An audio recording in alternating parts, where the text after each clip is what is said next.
এই আমাদের জলিল দাদা আজকে আমাদের হাটে গিয়েছিল। এই দাদা কোন হাটে গিয়েছিলেন বলো?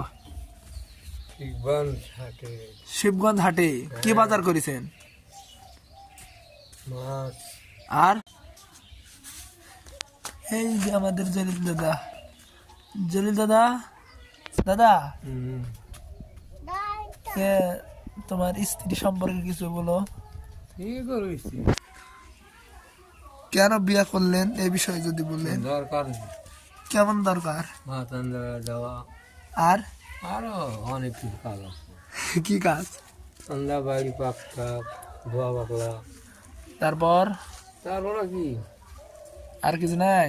না কি করে বিয়ে করে কাপড় চোপড় দেওয়া লাগাছে না? ঠাপ কিরকম? আমার করার ঠেলা আছে। ঠেলা আছে? হ্যাঁ তো সেদিন দিয়ে দিন 2,500। তারপর আবার দিন কত টাকা, কালকে গেলে 100 টাকা। তাহলে খরচ লাগবে না? বিয়া করতে হচ্ছে আমরা সুযোগ দেখি লাগবে তেল দিয়ে হাড় হুড্ডি শেষ। হারুড্ডি শেষ। লাইর করে তেল কিনতেই। হ্যাঁ সামান 100 টাকা। তারপরে তেল মনে করি 170 কি 75 লিটার 1 কোটি তেল। প্যারাশুট জায়গা কেমন কেমন মজা। অনেক খরচ। খরচ আমি বিয়ে করে দেখ অনেক খরচ নাই? মানুষ পালা হাতি পালা। বউ পালা মানে হাতি পালা? হাতি পালা হাতি হাতির খরচ।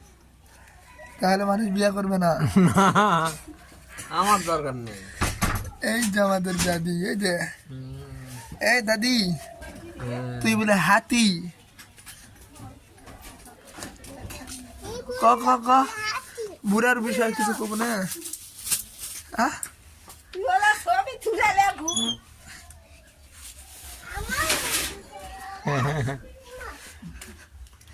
ক দাদা কি বলতে চাচ্ছ? কিচ্ছু বলবো না। বুড়ি দেওয়া কি বলবো? বুড়ির কি অবস্থা এখন? শরীরের কি অবস্থা? অবস্থা যা বয়স হয়ে গেছে। বয়স হয়ে গেছে? আমার থেকে 3-4 বছর বেশি হয়ে গেছে। লড়তে সরতে পারছে না? কাম কাজ কোনোরকম হলো ধরা ঢোকা ধরা কোনোরকম ঢোকা ধরে আছে। তাহলে তোমার মতে কি বলতে চাচ্ছেন? কি বলবো? বিয়ে করা মানে হাতি পালা নাকি? এর খরচ অনেক। বাপুরে কেমন মজা। হাউস মারা পয়সা লাগে। হাউস মারতে পয়সা লাগে? হ্যাঁ ঠিকই আছে, পয়সা লাগে। পয়সা লাগে। হ্যাঁ